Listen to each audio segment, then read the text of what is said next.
Pwede ka ho?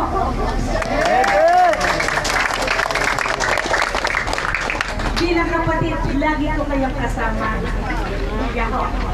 So ngayong hapon, ako'y natutuwa na tayo magkasama.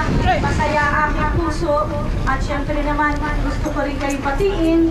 Alam mo ninyo, ng isang malapit na ho Kapaskuhan, wala naman ho akong dala. Pasensya na ho. Magdadala ho. Nagpa-order ho ako ng bigas. At totoo lang. Ang bigas ho ay na doon sa tahanan ko. Ngunit sa pagkatapos ho dito, didiretso ako sa Balete. Ano ho, may assembly ho ako doon. At napakatulog ko ho ang aking schedule hanggang mamayang gabi. Pero talagang ako dumaan dito. Ang hinihingi ko sana sa panghalian ninyo na ang bigas ay talagang doon sa aking tahanan. Dito ho ako ng shortcut sa may sala. Kaya hindi na ho ako nakadaan. Ano ho? Pasensya na Pangulo. Pero alam ko, bilang guardians, kaya mo natin magtiis. Kailangan magtiis. Kailangan magsakripisyo. Kailangan magsakripisyo.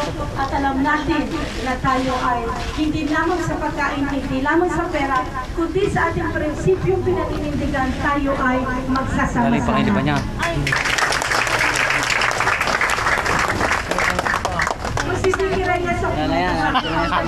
Ayan ang unang babae na nagpunta sa revolusyon. Nakabistita pa ako. Bago pa pumasok ang mga militar doon po sa EDSA. Ako ay nakabistita pa.